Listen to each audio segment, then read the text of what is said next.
Salut à toi qui veux reprendre le contrôle de ta vie, ici c'est Zen Renard.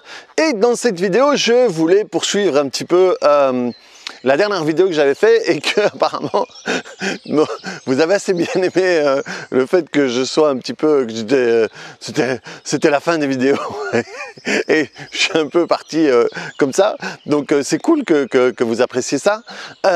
Et donc je voulais un peu continuer sur la même vague parce que c'est tellement important, sur la vague de tout ce qui est la manipulation, de tout ce qui est le fait d'être manipulé, le fait d'être manipulable, la place de l'un ou de l'autre. Avant, pour être sûr de ne pas oublier, je voudrais te parler une petite minute. Il y a mon grand ami Michel qui va organiser une masterclass. C'est complètement gratuit. Mais honnêtement, ça vaut énormément. Moi, je serai présent, plusieurs amis à moi sera présent, c'est un truc en ligne. Mais c'est, en fait, mon pote Michel va recevoir Dieu, quoi. Va recevoir demi-dieu. Il va recevoir Richard Bandler et John Laval. Ce sera 2 dates. C'est le 16, c'est John Laval qui est le bras droit de Richard Bandler. Et Richard Bandler, je crois que c'est le 26 mai à 20 h. C'est par Zoom, c'est complètement gratuit. Ça va durer, je crois, 2 heures, 2 ou 3 heures, un truc du style. T'as le lien ici en dessous. Inscris-toi, honnêtement. Ce sera en anglais, mais il va y avoir une traduction en français et tout. Donc ça vaut vraiment la peine. Donc inscris-toi en dessous, c'est gratos. Et voilà, maintenant que je suis sûr de ne pas oublier, je peux y aller. Donc, je t'avais expliqué dans la vidéo précédente, je t'avais parlé de cette vidéo qui m'avait un petit peu agacé où dit comment les 3 conseils pour se comporter en face d'une personne dominante. Et j'ai vu que ça a parlé à beaucoup de monde et c'est clair que ça parle à beaucoup de monde parce que on se retrouve tous à un moment ou à un autre en face de quelqu'un qu'on va mettre sur, d'une certaine manière, un piédestal par rapport à nous. Ça veut dire que, je sais pas moi, en cuisine, en sport, en éducation, en ci ou ça, tout d'un coup, on peut avoir la tendance à mettre quelqu'un sur un piédestal. De nouveau, le problème de mettre quelqu'un sur un piédestal, on peut dire « Ah ouais, mais c'est bien de mettre quelqu'un sur un piédestal ». Le problème, c'est quand on le met sur un piédestal, on se met, nous, en infériorité par rapport à ce piédestal. Et je pense que déjà, c'est un problème. C'est un problème de se positionner en infériorité par rapport à la connaissance de quelqu'un d'autre. Ça n'a pas de sens. C'est pas parce que quelqu'un est plus aguerri que toi par rapport à quelque chose qu'il est supérieur à toi. Et c'est pas parce que tu peux apprendre de cette personne que tu dois forcément te mettre toi dans une position d'infériorité. Mais là, c'est ok, c'est soft, c'est machin. Mais ça me fait rire, à chaque fois, hein, je suis là, je prépare mon truc et tout, et c'est silencieux, et je commence, et elle commence à papoter avec moi. Donc, ça se trouve, c'est des grenouilles thérapeutes qui veulent intervenir avec moi. Et donc, le problème, c'est, à un moment, on va se retrouver dans une situation qui ne nous plaît pas, dans laquelle on n'est pas commode et où on va peut-être finir par faire des choses qu'on n'a pas envie de faire. Et le problème, c'est qu'on a tendance à dire oui, mais est-ce que tu n'as pas déjà fait quelque chose que tu voulais pas envie de faire? On a tout de suite notre mental qui part sur des trucs extravagants, quoi, sur des rapports sexuels, sur des rapports financiers ou quoi que ce soit. Mais c'est pas spécialement ça. Des fois, ça peut être des choses simples, des fois, ça peut être des situations simples qui peuvent être au travail, qui peuvent être dans la famille, qui peuvent être dans le couple, qui peuvent être avec les amis, où tout d'un coup, on va laisser l'autre nous embarquer vers quelque chose qu'on ne veut pas faire. Et tu sais, même si c'est quelque chose de simple, si c'est fait de manière répétée, tu ne te rends pas compte l'impact que ça peut avoir sur toi. De manière répétée, manger des choses que tu veux pas manger, voir des choses que tu n'as pas envie de voir, parler de choses que tu n'as pas envie de parler, eh bien, au bout d'un moment, ça peut t'amener à être quelqu'un que tu n'as pas spécialement envie d'être. J'ai un pote qui est avec une petite amie et leur manière de manger est complètement différente. Et comme lui est quelqu'un de gentil, et quelqu'un de machin, et il l'aime, et il veut pas brusquer, il veut laisser tout le temps, il est tout le temps très précautionneux dans le fait de laisser la place de l'autre et tout. Le problème, c'est que lui, la nourriture il a un lien particulier avec la nourriture.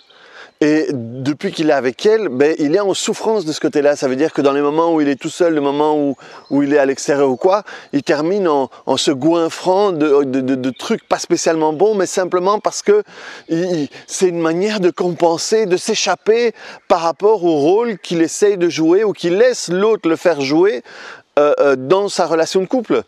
Et ça va être la même chose au travail, ça va être la même chose pour d'autres choses. Hein, je veux dire... avec des amis, combien de fois on n'a pas vu des jeunes ou même soi faire des choses qu'on n'avait pas spécialement envie de faire parce qu'on voulait rester, faire partie du groupe, parce qu'on ne voulait pas décevoir, parce qu'on ne voulait pas être rejeté, parce qu'on ne voulait pas être jugé. Ici, j'ai discuté, j'ai été faire des courses, je sais pas, à peu près une fois par semaine je sors faire des courses. Et alors, voilà, il y a les distanciations sociales, il y a le machin et tout. Et je gare ma voiture et je vois que je suis le seul à pas avoir de masque. Et j'étais avec ma sœur au téléphone. Et ma sœur, elle me dit, oui, moi, honnêtement, je porte c'est pour ça que j'ai commencé à porter un masque. C'était plus par rapport au regard de l'autre que tout ça. Alors que voilà, on est dans une grande surface, on est à 10, quoi. Donc... Et le truc, c'est que moi, simplement, j'y pense pas. Je suis ici tout le temps chez moi, donc je pense pas au fait au masque. Parce que quand je suis dans ma voiture, j'ai encore la sensation d'être chez moi, donc j'y pense pas. Si j'y avais pensé, je mettrais... mais le fait de, à un moment, se dire, merde, c'est pas, merde, j'ai pas oublié, c'est grave, merde, qu'est-ce que vont dire les autres? C'est plutôt ce processus que je veux te parler. Je ne veux pas te parler du fait du basque ou pas, est-ce que c'est bien ou c'est pas bien. C'est pas ça. Mais tout d'un coup, te retrouver dans des situations, c'est merde, tout le monde le fait et moi pas. Et alors, à ce moment-là, tu peux te retrouver à faire quelque chose que tu n'as pas envie de faire. Mais donc, dans ces moments-là, tu te retrouves, toi, embarqué. Ça peut être embarqué, ça peut être manipulé, ça peut être emmené dans une situation dans laquelle tu n'as pas envie d'être. Et dans le couple, tu peux te retrouver, homme ou femme, à faire aussi des choses, peut-être sexuellement, que tu n'as pas envie de faire. Mais parce que tu n'as pas envie de dire non, parce que tu n'as pas envie d'être rejeté, parce que tu n'as pas envie de ci, parce que tu n'as pas envie de ça, tu peux te retrouver avec ton argent à faire des choses que tu n'as pas envie de faire. Et à chaque fois, tout ça, c'est une explication simple. Mais après, on va commencer à la saupoudrer de publicité, comment est-ce qu'on dit, de théories, de concepts, voilà, c'est ça que je voulais dire, de concepts. Alors tout d'un coup, le fait que tu te retrouves plusieurs fois à faire quelque chose que tu n'as pas envie de faire, et tu vas regarder un reportage ou tu vas lire un article, tu vas dire « Ah oui, mais ça c'est un manipulateur ». Et alors si toi tu te juges parce que tu te dis « Ouais, mais je me laisse quand même faire », tu vas dire « Ah ». Ça, c'est un pervers narcissique. Parce que si c'est un pervers narcissique, tout d'un coup, tu dis, il a le pouvoir sur moi, c'est pas de ma faute. Parce que le fait de parler de pervers narcissique, au-delà de la réalité de personnes qui vivent vraiment avec ce genre de personnes, hein, mais tout d'un coup, il y a plein d'autres qui l'utilisent pour une manière de se dédouaner. Hein, oui, mais bon... finalement, c'est pas de ma faute, c'est lui. C'est un pervers narcissique, je pouvais rien faire. Hein, parce que moi, j'en ai des gens qui ont vécu ou qui vivent avec des pervers narcissiques. Attends, est-ce que je peux faire ça?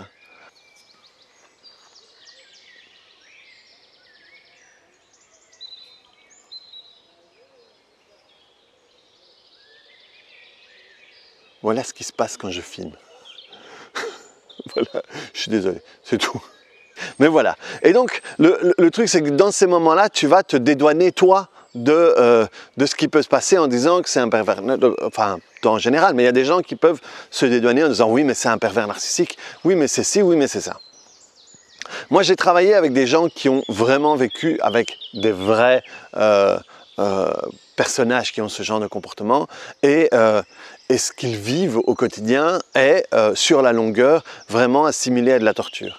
Et je pense qu'énormément de gens qui disent que « Ah oui, mais ça c'est un pervers narcissique » sont pas avec des gens... Maintenant, dès qu'on a un peu de tempérament, dès qu'on est un peu dans son truc, les gens peuvent taxer, surtout dans le milieu du travail, de pervers narcissiques, alors que c'est peut-être juste des gros cons. Je sais plus qui c'est qui disait un truc du style avec au lieu de croire que tu es déprimé, essaye de te rendre compte si tu n'es pas juste entouré de gros cons ou un truc du style.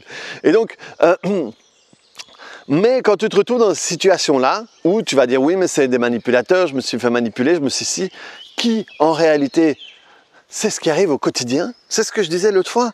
La manipulation, qui ne manipule pas? Qui ne manipule pas? Convaincre quelqu'un, c'est manipuler quelqu'un.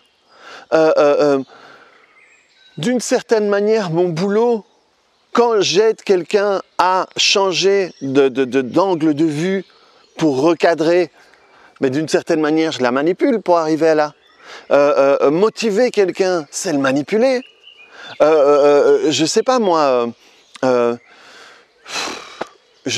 quand je parle, quand je suis avec un ami ou avec quelqu'un ou un client et je commence à parler de mes douches froides, de mon jeûne, de mon si, le fait de partager tout ça, le fait de lui expliquer les bienfaits, le fait de tous les trucs que je t'explique ici, ben, d'une certaine manière, je partage et j'essaie de t'emmener dans mon truc parce que je pense que c'est bon, parce que je pense que ça peut faire du bien, tout ça. C'est une manière de manipuler. Le fait d'être triste et d'être là et quand il y a quelqu'un qui arrive et continue, hein, et d'une certaine manière, juste pour demander qu'est-ce qu'il y a, c'est de la manipulation. Je veux dire, les enfants qui font semblant de pleurer pour qu'on scie, ou qui viennent prendre dans les bras, ou quand on doit les coucher. Moi, ça va, j'ai pas eu trop de problèmes avec mon fils, mais combien de personnes j'ai entendu ou j'ai vu que les enfants se relevaient machin 36 fois. Et tout ça, c'est de la manipulation. Donc, communiquer, c'est manipuler. Trouver la bonne manière de communiquer. Il faut que je trouve la bonne manière d'expliquer les choses pour les emmener à... C'est de la manipulation. Donc, et le problème, c'est que la manipulation, de nouveau, c'est devenu un gros mot. Et je crois que je vais te faire une vidéo sur les mots, sur ce que ça représente. Et tout d'un coup, c'est devenu un gros mot. Et tout d'un coup, c'est devenu un gros mot. Et de nouveau, on en fait un ennemi. On en fait un extraterrestre qui a le pouvoir sur moi. Mais donc on se retrouve dans ces situations-là. Et qu'est-ce qui fait qu'on se retrouve dans ces situations-là? Comment ça se fait que toi, tu te retrouves à faire des choses que tu n'as pas envie de faire, à manger des choses que tu n'as pas envie de manger, à t'occuper de trucs que tu n'as pas envie de t'occuper? Quand tu es dans cette situation-là, et ça, j'ai entendu Jean-Jacques Crèvecoeur qui en parlait l'autre jour, et j'ai trouvé ça interpellant. Et il disait, quand il y a des personnes qui viennent me voir et me parler qu'elles se font manipuler et tout ça, je leur pose la question. Qu'est-ce que tu fais ou qu'est-ce que tu ne fais pas qui permet à l'autre de te traiter, de se comporter comme ça avec toi? Qu'est-ce que tu dis ou qu'est-ce que tu ne dis pas qui permet à l'autre de se comporter comme ça avec toi? Et c'est exactement ça. Ça se réduit à ça. Ça se réduit à ça. Qu'est-ce que je dis à l'autre qui permet de me dire « Ouais, mais moi, j'arrive jamais à rien.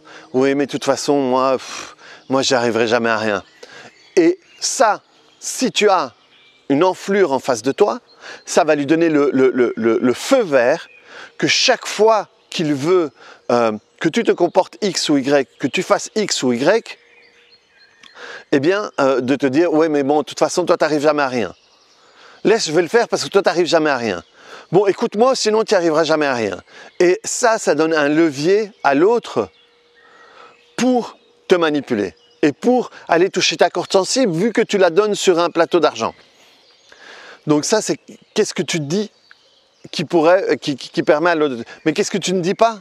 Qu'est-ce que tu ne dis pas? C'est un moment, c'est ben écoute, non, ça me plaît pas et je ne me sens pas de le faire. Moi, j'ai pas envie. Ça, c'est quelque chose que je ne dis pas. Non, je ne veux pas. Non, j'ai pas envie. Non, ça ne me convient pas.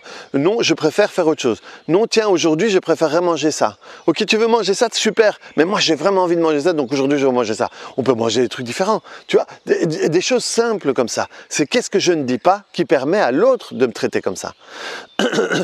Qu'est-ce que je fais? Je ne sais plus le premier truc que j'ai dit, mais voilà, mais ici c'est pareil. Qu'est-ce que je fais? Le faire, c'est ne pas agir, par exemple. Ne pas réagir ou à chaque fois tout faire à la place de l'autre. avec nos enfants, avec nos enfants, on peut tout faire à leur place. Hein? Oui. Et au bout d'un moment, quand ils grandissent, ils sont persuadés que c'est à toi de le faire, c'est pas à eux de le faire. Donc, je sais pas, c'est comme les parents qui rangent tout le temps le bordel des enfants. Et dès que les enfants laissent le bordel, eux rangent derrière. Ou l'enfant va se coucher et range toute la maison. Comment veux-tu que l'enfant comprenne que c'est à lui de ranger? Et le truc, c'est quand il va avoir 15 ans, il va continuer à foutre le bordel et ce sera toi, comme parent, à le ranger. Pourquoi? C'est pas à cause de lui. Hein? Et quand il le fait, mais enfin, mais c'est à toi de ranger, ou tu rangeras ça. Et il dit, mais enfin, et quelqu'un d'autre va dire, mais comment est-ce que tu te laisses aider? Mais c'est toi qui as fait ça au départ. Et qu'est-ce que je ne fais pas? C'est dire stop, c'est prendre la main et dire non, tu mets pas ta main autour de moi quand j'ai pas envie, tu mets pas ta main sur mes fesses quand j'ai pas envie, je prends pas ce joint, je prends pas ce rail de coke parce que j'ai pas envie que tu me juges ou quoi que ce soit. C'est qu'est-ce que tu fais et qu'est-ce que tu ne fais pas, ou qu'est-ce que tu dis et qu'est-ce que tu ne dis pas, qui permet à l'autre de se comporter comme ça avec toi. Et pose-toi cette question-là. Pose-toi cette question-là dans la situation où toi tu te sens manipulé, où toi tu te sens poussé à faire des choses que tu n'as pas envie de faire.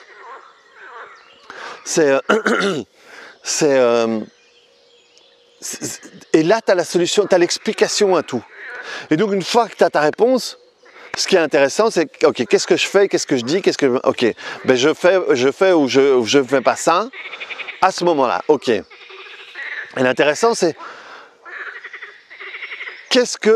pourquoi est-ce que tu fais ça? Mais au lieu de poser la question pourquoi, c'est qu'est-ce qui pourrait arriver de mal si tu faisais? Donc, entre guillemets, qu'est-ce que tu essayes de fuir? Oui, je dis fuir parce que je suis belge.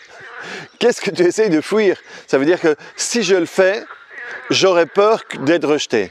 J'aurais peur de ne pas être compris. J'aurais peur que l'autre me frappe ou me réponde mal ou me bouffe le nez ou quoi que ce soit. Et donc, à ce moment-là, quand je sais ce que je veux éviter, c'est ok, je me plonge dedans. Je me mets dedans et je commence à travailler. Je commence à travailler sur tout ce qu'il y a derrière tout ça. Et la question aussi intéressante à ce moment-là, voilà, c'est ce que moi je ferais si quelqu'un venait me voir. C'est ok, qu'est-ce que tu essaies d'éviter? C'est ça. Ok, est-ce que tu l'as déjà vécu ça avec quelqu'un d'autre? Ben oui, mon père, ma mère, mon frère ou quoi que ce soit. Et nettoyer tout ça. Nettoyer tout ça jusqu'au moment où être rejeté, être mal parlé ou quoi que ce soit, ce ne soit plus quelque chose qui nous fait peur. Ce ne soit plus quelque chose qu'on ait peur de vivre. Et dans laquelle on ait la sensation de ne pas pouvoir réagir.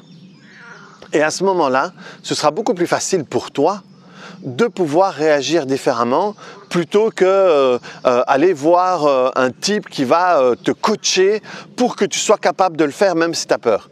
Ou même, c'est beaucoup plus facile et c'est beaucoup plus sain sur la longueur de pouvoir nettoyer tout ce qu'il y a derrière tout ça. Parce qu'une fois que tout ça n'est plus impacté de la perception et de la signification que tu mets, c'est beaucoup plus facile de réagir différemment. Et non seulement c'est beaucoup plus facile de réagir différemment, mais quand tu apprends à réagir et pas à régler le problème, ça veut dire qu'à l'intérieur de toi, dans ton GPS, le problème est toujours présent. Ça veut dire que tu vas continuer à le recréer dans ta vie. Effectivement, tu auras peut-être trouvé une manière différente de réagir et en te forçant de pouvoir réagir plutôt qu'agir différemment, mais tu auras toujours ça à l'intérieur de toi. Tandis que si tu travailles là-dessus, tu ne l'auras plus. Donc tu ne l'auras plus, tu vas pouvoir réagir différemment quand ça va arriver, mais comme tu l'auras plus, tu vas avoir beaucoup moins d'opportunités, de possibilités de le créer à nouveau dans ta vie. Donc c'est ça que ça englobe, c'est ça le travail que moi je fais avec les gens qui viennent chez moi et qui me disent voilà, je viens vous voir parce que je suis victime d'un manipulateur, parce que j'ai mon conjoint, j'ai vécu avec une mère qui est manipulatrice, etc., etc., etc. Et où je ne sais pas dire non, où j'ai peur du conflit, où j'ai peur de ci, parce que tout ça, ça englobe tout ça. Tous les gens qui ont peur du conflit sont des gens qui vont se retrouver à faire des choses qu'ils n'ont pas envie de faire. Des grands-parents qui se retrouvent à garder les petits-enfants alors qu'ils n'ont pas envie, parce qu'ils sont mal élevés, parce qu'ils sont fatigués, parce que ci, parce que ça. Et généralement, ces gens-là sont souvent des parents qui ont fait des choses qu'ils ne voulaient pas faire. des gens qui reçoivent un héritage et le conjoint les oblige à investir ou à acheter ou quoi que ce soit, et simplement parce qu'ils n'ont pas la capacité de dire non, ils se retrouvent à faire des choses qu'ils n'ont pas envie de faire.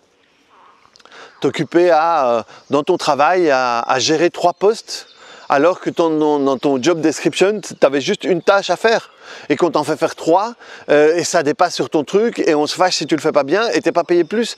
Ça, c'est typiquement une genre de situation où tu as peur de réagir, tu as peur de dire non, tu as peur de faire autrement. Et c'est dû à tout ce que j'ai dit. Et donc à ce moment-là, finalement, c'est ça que je veux te dire. Moi, mon but, c'est t'aider à reprendre le contrôle de ta vie. Et que finalement, là-dedans, il y a une différence entre faute et responsabilité. C'est peut-être la faute de l'autre de se comporter comme ça, mais c'est ta responsabilité à toi de faire quelque chose dans ta vie pour que ta vie soit différente. Et quand tu apprends à faire ça, c'est le genre de truc que tu n'attires plus. Parce que quand tu ne le fais pas, tu l'attires tout le temps, quoi.